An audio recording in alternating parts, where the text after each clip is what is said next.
on an all-new Dr. Phil. Arrested, then released. Critics say the law has made New York more dangerous. Only to commit another crime. This is not working. The criminals are taking over. You shouldn't have a different type of justice just because you're poor. That 16-year-old was charged with stealing a backpack, and he's 3 years in jail. We've been doing it your way, and it's been locking up our people. We are all the same people. Today's going to be a changing day in your life. You've never had anybody working harder to bring you to the threshold of change than right now.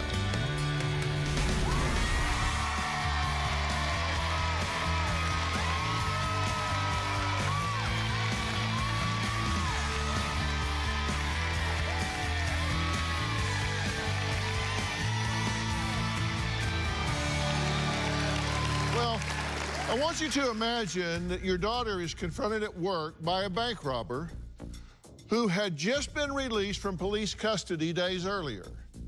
How would you feel about that? He just got out of jail. How about a man accused of luring your underage daughter to his home to try to have sex with her, is caught by police, but then let go immediately pending trial? Well, perpetrators like these were released due to one of the most divisive and controversial social issues in the country today, bail reform.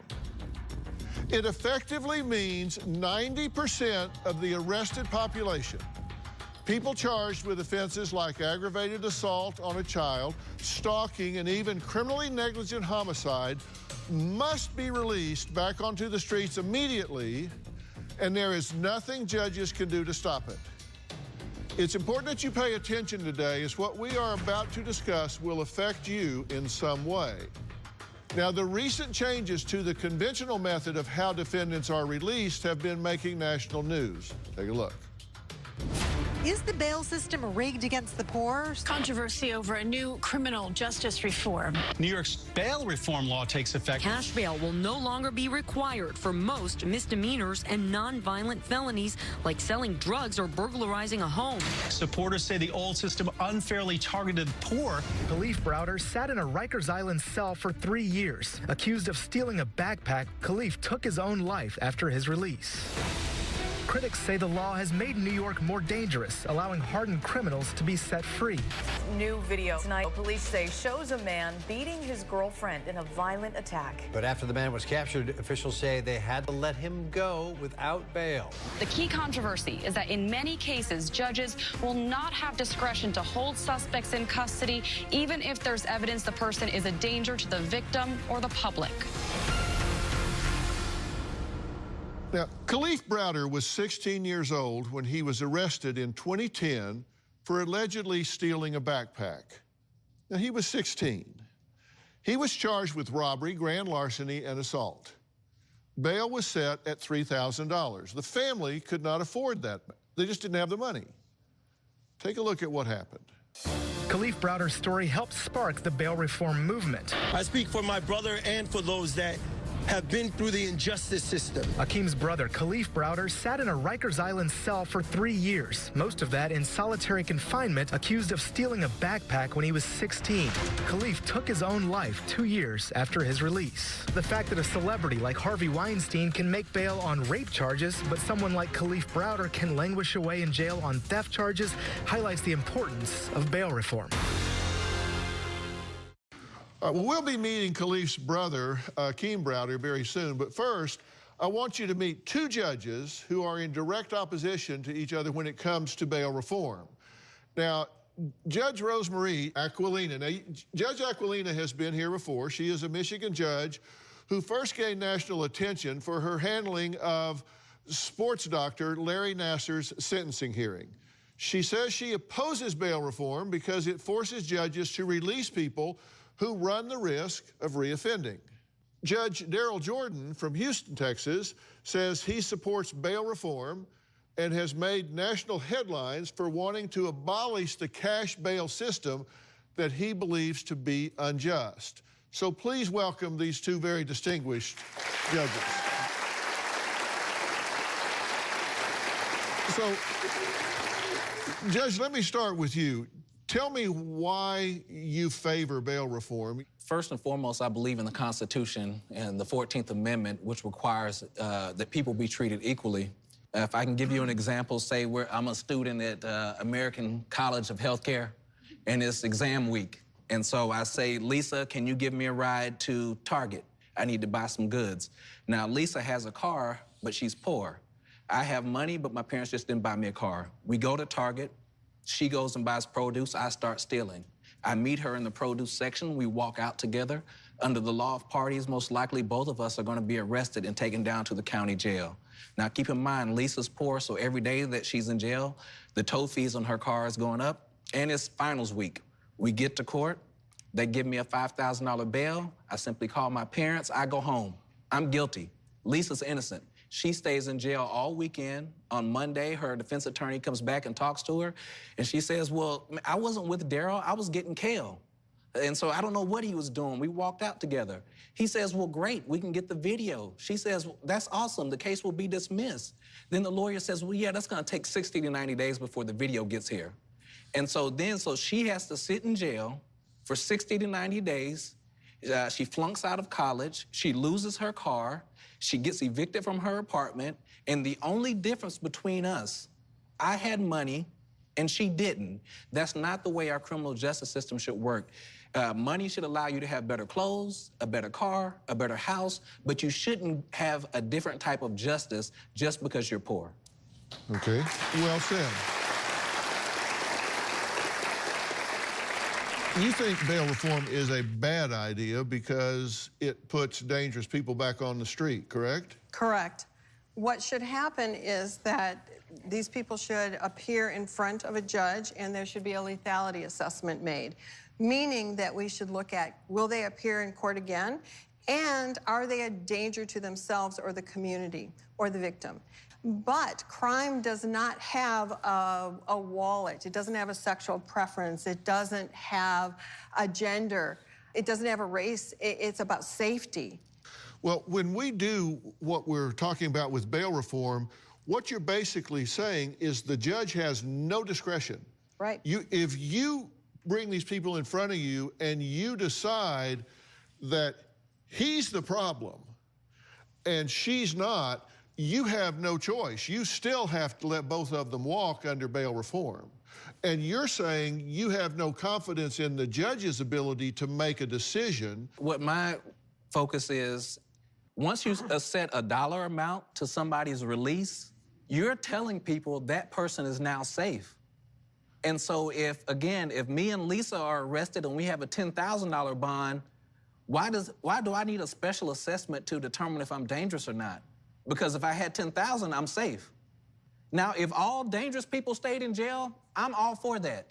But to give one person a bond and let them go home and the poor person stay because they're poor, then that's wrong. That's not a safety issue. That's a money issue. Well, I don't dispute that whatsoever. What I'm asking is, you're willing to take the discretion out of the hands of the judge and legislate it before anybody ever gets to the courtroom. Well, this system has been in place hundreds of years, and the reason that in New York they had to go change the laws is because the judges wouldn't follow the laws. That's not exactly correct. In New York, it was based on money, not safety. They need to add the plus safety factor. That was the problem in New York. We're talking about safety. There is no cure for dead. And so if anyone wants to look at safety, if we're going to release someone who commits a crime and who's escalating, and we know the history, your next question when they're released and something happens to your family is, why'd you release them? You knew this.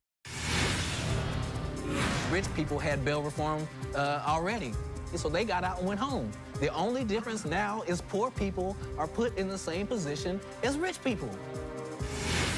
And later, what was it like when you went to visit your kid brother? He was definitely starting to change. You have to fight for your life. You have to become a gladiator. Tomorrow, parents at war. Margaret started squalling me as hard as she could. Wade totally trashed my car. And who's really paying the price? I've had my grandson every weekend since he was 3 weeks old. Whose responsibility is this child? I'm working full-time. Obviously, I can do better. Everybody can do better. You gonna adopt them? Well, what you would have to do would be grow up. and you need to take a step back. That's tomorrow. Then on Thursday. My son, Oren, thinks he's a cyborg. From the year 2050. There's a brain implant. If you're from the future, why are you back here learning about the future? That's Thursday. According to recent reports, in June of last year, 49-year-old Charles E. Torrance was charged with second-degree sexual assault and second-degree endangerment of a child after luring an underage girl to his home to have sex with her.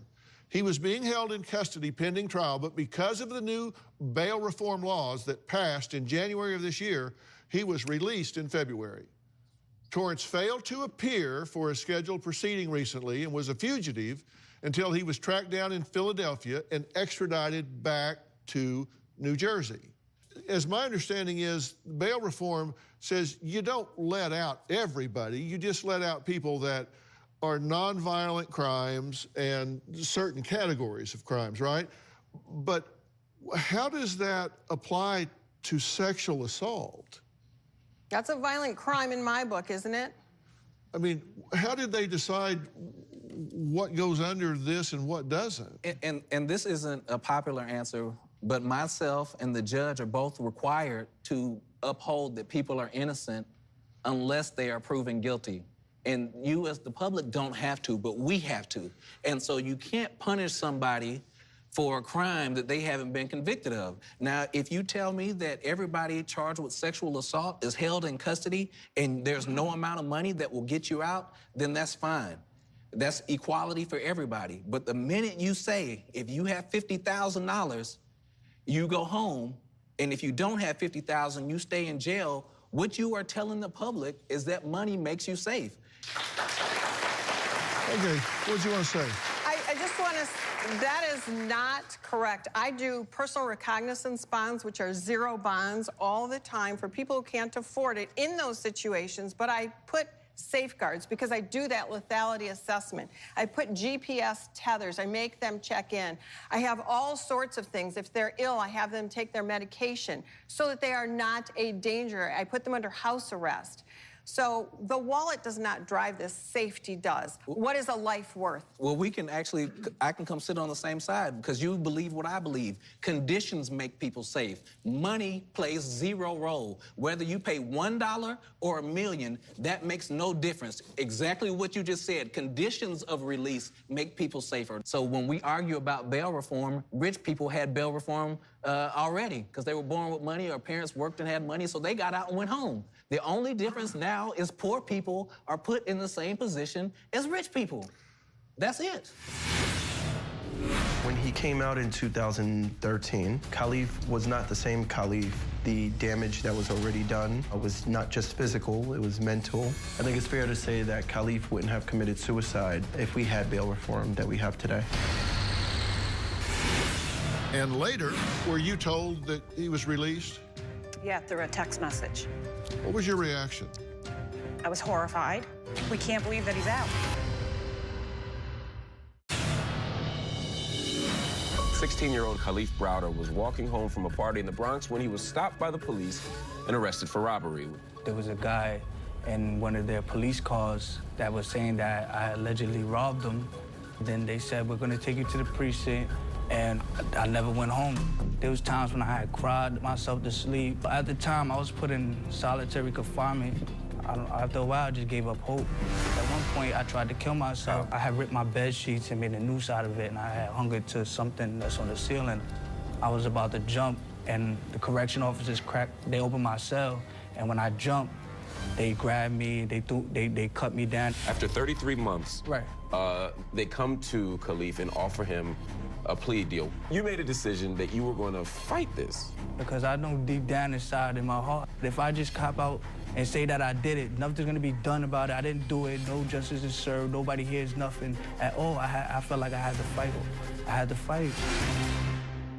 Well, that was an interview with Khalif Browder taken less than 2 years before he took his own life. Now, imagine terror of watching a judge send your 16-year-old brother to one of the most violent jails in the country where he is beaten, starved, and isolated for years. Now, he was there for 3 years. 2 of those were in solitary.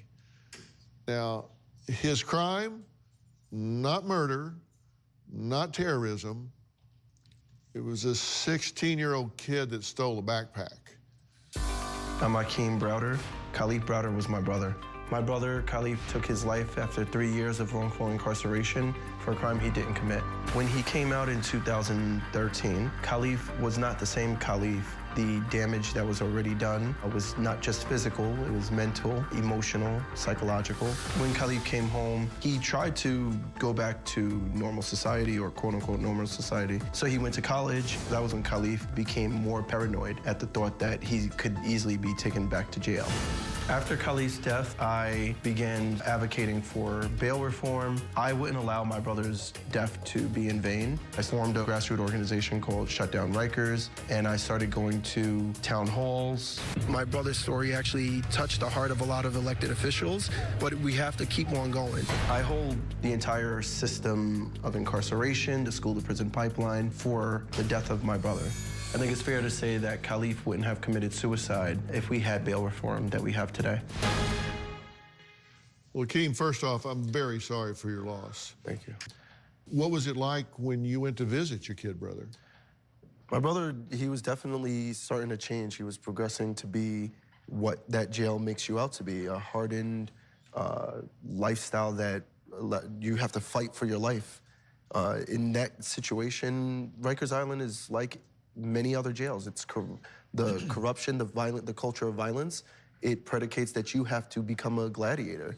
And Khalif, either you get swallowed up in that system and you become a victim, or you become the fighter that tries to survive while you're fighting for your justice. And the bail was $3,000, right? True. You had to come up with $3,000? Yes. And your family eventually did come up with the $3,000, but then they said no. Yeah, basically. They won't take the $3,000. The $3,000 we got 2 weeks later, and the bail bonds company that we went to in the Bronx, they turned away from the bail because they said he had a prior charge, which was joyriding in a bread truck that him and his friends did. Khalif was on probation, and this charge, felonious as it was, it was one of the things that kept him in jail, in Rikers. So he stayed in Rikers for 3 years, and they kept offering him plea deals, but he wouldn't take them because he said, I didn't do this. Exactly. They offered him 5 different plea deals, and he said, no, no, no, I'm not going to plead to something I didn't do. Now, Judge Rosemarie is really against bail reform and thinks judges should have discretion. What do you say to judges that oppose bail reform? I would say look at it this way. Where did bail start? The history of bail is they used bail to capture escaped slaves. And what we find in our system today is predominantly black and brown folk in jail, accused of a crime, not in prison where they're sentenced and they are already taken a plea bargain or found guilty, but they're accused of a crime. That means they are innocent until proven guilty. We use that same age-old practice of bail, which we used back in the days when they were slaves, furthermore, keeping them being enslaved and taking away their freedom, taking away their ability to get true justice. And so we project them to the public as criminals. They're not criminals. They're accused until proven guilty. They are detainees, actually. Your brother, and I'm terribly sorry for your loss. First of all, we should not have 16-year-olds in jail. The average stay on Rikers is 42 days. If you're mentally ill, the average stay of a mentally ill person at Rikers is 215 days, 5 times that. Yes. Your brother was 5 times, with 3 years, 5 times that of a mentally ill person, and 26 times more than the average stay of the 42 days.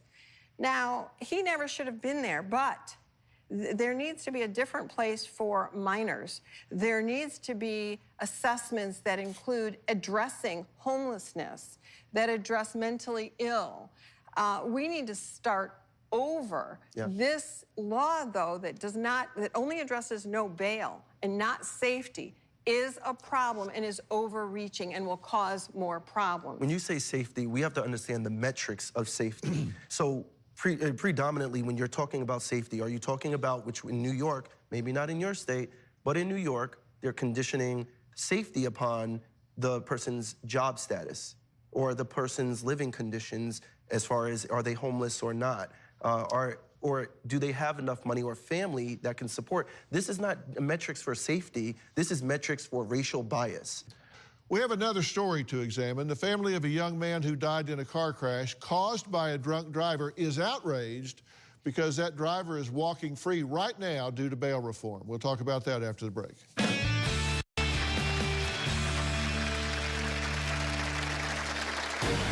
The defendant was speeding. This guy ran several stop signs, had over twice the legal limit of alcohol in his system, had drugs in his system, and he is free, and my nephew Jade is dead. The laws need to go back to what they were. This is ridiculous.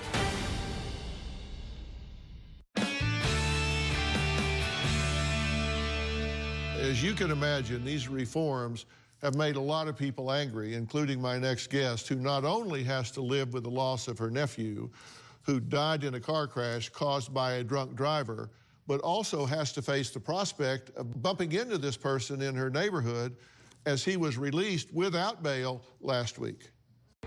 My nephew Jade was killed, and his defendant is free because of this new bail reform.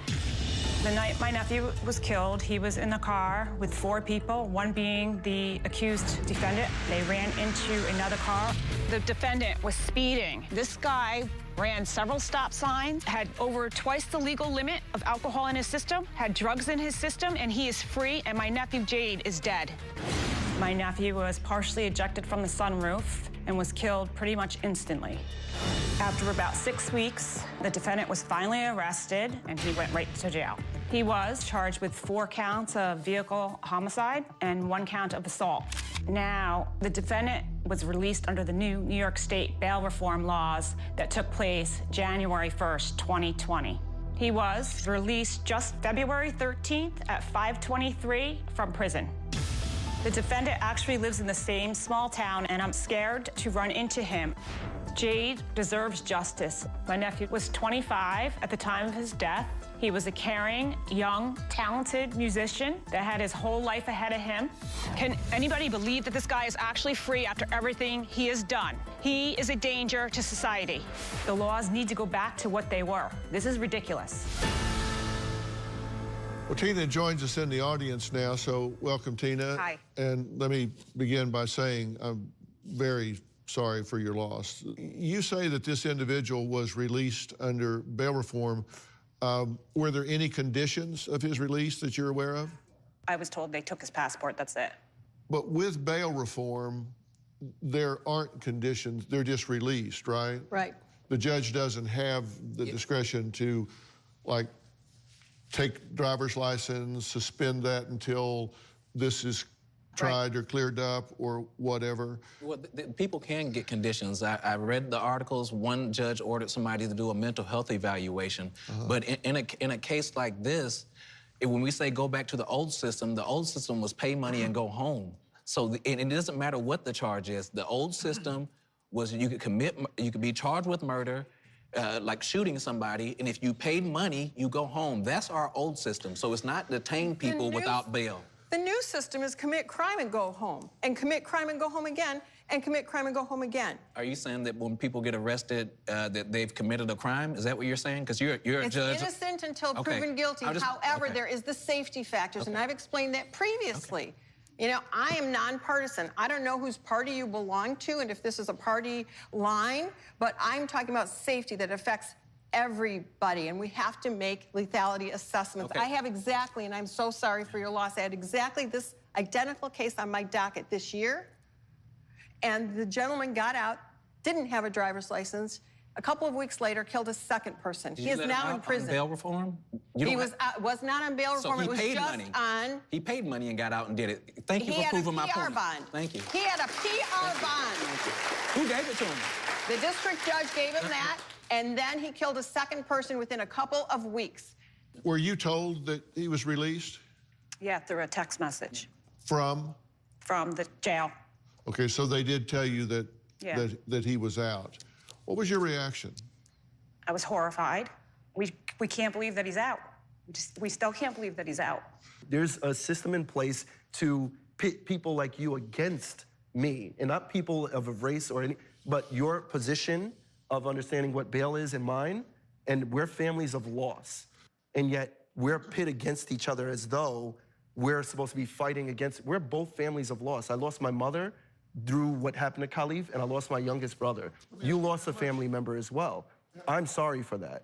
Our criminal justice system should not reflect that you can have money and be treated one way, and if you don't have money, you get treated another way. That's bail reform. That's what it's all about. And your point is, someone could...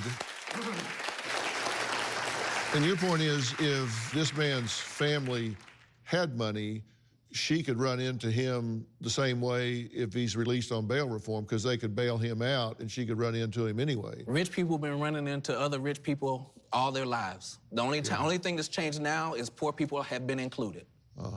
This is about safety across the board for everybody, not rich, poor, black, white, transgender, whatever. This is about safety. Well, next, a man carried out 6 bank robberies in 2 weeks. He was reportedly released under a new bail reform law. We'll be talking about how on earth that happened next.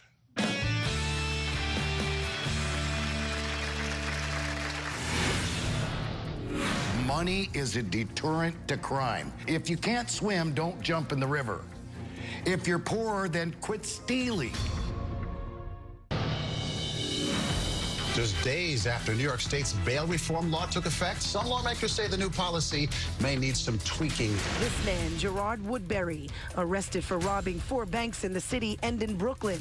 A judge released Woodbury, and days later, police say he was back at it. We've taken away the discretion that judges have to consider the danger these folks might be to public safety.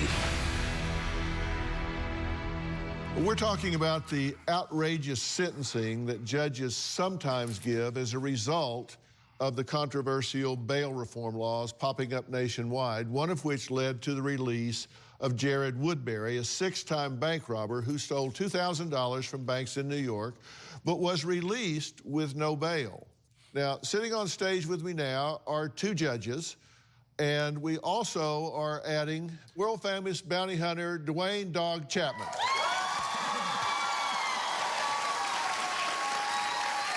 Now, also joining us via Skype is, in New York, is Michelle Eskenazi, owner of one of the state's largest bail bond agencies. Thank you guys for being here. Yes, sir. Thank you. And y'all have opinions about this, obviously. You've been listening to everything that we've been talking about. Michelle, let me start with you. You've been listening. What do you have to add to this conversation? The first thing that comes to my mind is that we're not talking about habitual offenders, and we're never talking about victims, which is the other side of this argument, is that bail always ensures a victim his or her day in court by making sure that that defendant shows up for court so that Dog the bounty hunter doesn't have to go out and look for them, right, Dog? Right. Yeah, so what's your position on this? I assume you're not a big proponent of bail reform. No, sir, not at all. So first of all, my qualifications are 41 years in the justice system, over 8,000 arrests, and 10 years on the other side. The law says bail is a continuance of the original imprisonment. This is not working. That's why we're here. I'm sorry, but money is a deterrent to crime. If you're poor, if you can't swim, don't jump in the river. If you're poor, then quit stealing. Go get a job. Thank you. It doesn't matter if you get robbed by a rich guy or a poor guy, you still got robbed. Where's the victim? Criminal justice system is exactly that. The criminals are taking over the justice system. Well, let me ask you this. You look at this gentleman's brother, you can say somebody should have done this, somebody should have done that, but they didn't. Yes, sir. And that 16-year-old kid sat in Rikers for 3 years, getting abused by the guards, getting abused by the inmates, getting stuck in solitary confinement at 16 years old because they didn't have the money the day he was there. He stole a backpack if he's guilty. Terrible. That's if he's guilty. And I'm not saying he's guilty, but he was charged with stealing a backpack. A backpack. And he's 3 years in jail. And where's the juvenile detention center? Exactly. Why was he put in an adult center? And every day they count, what, 3-4 times a day? Where's the guard that was there that was counting him? Where's his lawyer at? And where's the mandatory reporting if he was being abused? Where are those charges? Have they been filed? We are both judges. We believe, by law, we have to believe you are innocent unless proven guilty. The county that I'm from, Harris County, has freed more people wrongfully convicted than any other country. I'm comparing my county to other countries. Right. Off of death row and everything else. Right. And so how does that happen? When we take people and we treat them like criminals when they're just been accused. Anybody in this audience, any one of us can be accused of a crime when we leave here. It doesn't mean that we did it. Charles Berry has been arrested over 130 times, as well as committing 6 felonies, 87 misdemeanors, and missed 21 court hearings. He reportedly told journalists while being arrested for the 139th time, bail reform is lit. You can't touch me, I can't be stopped. Now, this is a guy that is exploiting the system, and that's not the person that you're trying to balance the scales for. This guy is probably mentally ill. Right. He's probably going to do what he's going to do regardless of what legislation you pass. But this is the poster child that people are going to put up against bail reform. And he probably needs to be in a treatment center, not in jail, right? I agree with everything you said. I think we're all on the same page. But this reform empowers him to continue and now to thumb his nose at law enforcement, not consider the victim, and it's because he was robbing and it wasn't violent. Well, let me tell you, think about the victim who's placed in fear. That is violence. And my only retort would be, if this guy has 132 arrests and he picks up 6 more, it's not bail reform. You know, somewhere along the line. This happened under your bail reform that you're supporting. No, but no, what I mean is... There'll be more. What about the 132 arrests? What about those? I mean, the sentencing shouldn't even be free. Up next, a man in Brooklyn is thrown into jail on $1,500 bail for holding a straw. Now, we'll be talking about how that happened after the break.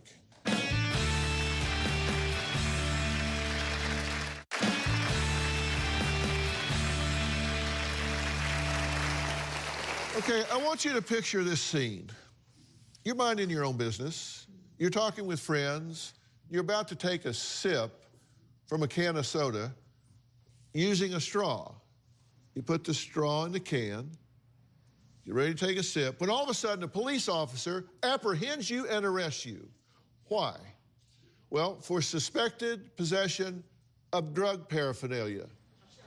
Because get this, according to the cop, straws are a commonly used method of packaging heroin residue.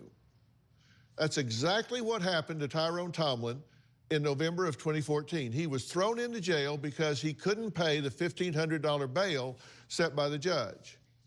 Now, had bail reform been in operation, he would have never gone to jail. He was eventually released 3 weeks later after the drug test on the straw came back inconclusive, but not before he was brutally beaten up in jail. Now, joining us via Skype is Jessica Ramos, a New York State senator who supports bail reform. Also joining us via Skype is Nicole Maliotakis, who serves in the New York State Assembly. Now, she says she opposes bail reform. Jessica, let me start with you. You've been listening to everything we've been talking about. What do you have to add to all of this? That I think, by and large, we've been utilizing our jail system and the prison industrial complex in general to warehouse people, human beings, because I think we often forget they are human beings, who really are devoid of services like mental health services, which I was very happy has finally come up. I think by and large people commit crimes because of mental illness or out of necessity. Assemblywoman Nicole, is it fair that this man spent 3 weeks in jail when it was determined ultimately he did nothing wrong? No, look, absolutely, it was not okay, and it wasn't okay for Kalief Browder to sit in jail over a backpack. But in this New York bail law that's been implemented January 1st, we're not talking about just those, minor first-time offenders or low-level offenses. We're talking about serious crimes, and yes, violent crimes, assault, aggravated assault of a child, vehicular manslaughter, killing someone with your car when you're drunk driving, criminally negligent homicide. We had somebody who slit his girlfriend's throat and then was released January 1st because he could no longer be held. What the issue with New York's law is that it doesn't consider dangerousness, it doesn't consider criminal history, and certainly we should be ensuring that everyone receives their right to a speedy trial, but this law doesn't do that. This shocking footage was just weeks ago in New York. A young man physically attacked an ex-girlfriend at their place of work and brought a knife with him. We begin tonight with new video police say shows a man beating his girlfriend in a violent attack. But after the man was captured, officials say they had to let him go without bail. Police say Vasquez Paulino is seen punching his girlfriend 4 times in a hallway before taking a 12-inch kitchen knife from his backpack and slipping it up his shirt. Vasquez Paulino was arrested and charged with 4 misdemeanors, but under the state's new bail reform, they're unable to protect the victim. Misdemeanors. Now, shouldn't this man have been kept in custody with no bail until trial, or conditions put on him in some way to protect this victim?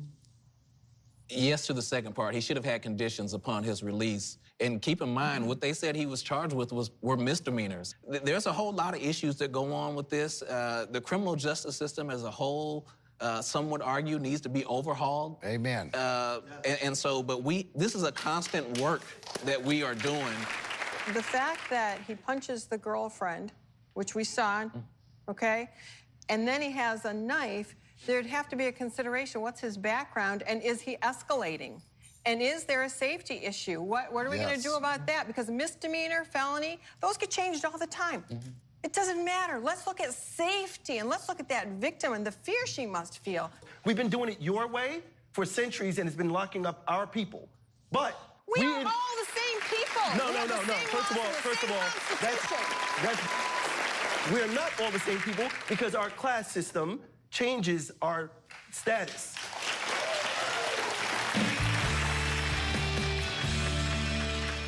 How many of you, just in general, would say you support bail reform? Raise your hand. How many of you would say, no, I'm against bail reform? Raise your hand. Okay. A lot of you aren't voting. How many of you think a primary determinant should be the safety of the victim that brings the charges? Raise your hand. Okay, everybody agrees with that. Huh. Not everybody.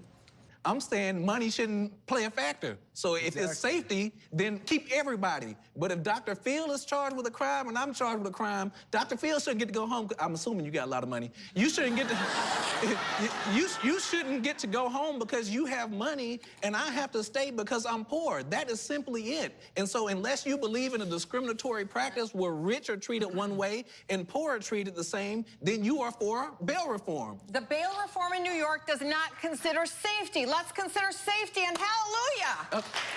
I live in Texas. We consider safety. So you're not even a part of writing the bill in New York. How could you say that? We did, but Texas. It's not the metrics you want. Because I saw what was passed. Have you read what was passed? Have you seen what's implemented and what's gone on? 90% of people were released. And you did not. So let's just keep it to facts. I wouldn't claim that. I am keeping it to facts, and I understand the definitions. We did not allow for violent crimes. All right, we're out of time. I want to thank my guests today. Don't forget to visit my website, drphil.com, for extra content. And you can follow me on social media where this conversation, I'm sure, is going to rage on. You can't miss me. I'm on Instagram, Facebook, and Twitter. We'll be talking about it on all places. Speaking of Twitter, before I go, I have a question from one of my viewers on Twitter. Nicole asked, is there just one simple thing each of us can do to help improve our justice system? If so, what is it? Well, I just said, when you talk about electing these judges that sit at this trial level, you need to take that seriously and find out who these people are, what their values are, what they believe, because oftentimes we go in and you vote for these top positions. You vote for senator, you vote for president or whatever, and the judges you don't really pay attention to. You need to pay attention to who these judges are. Elect those people that you truly know something about and believe in. We'll see you next time. Judge Darrell, thank you.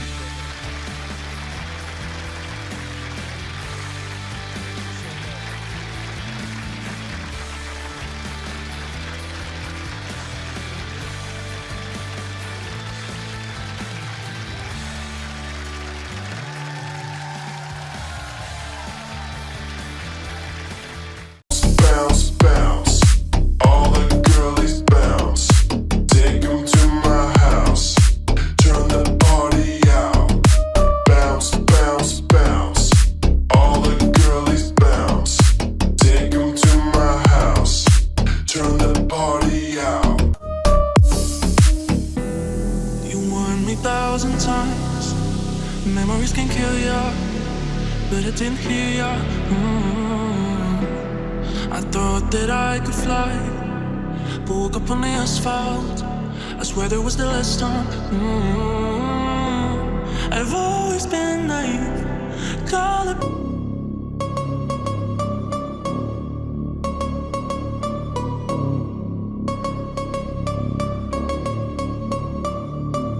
Ooh, you know we gon' get it. Ooh, you know we gon' get it. Ooh, you know we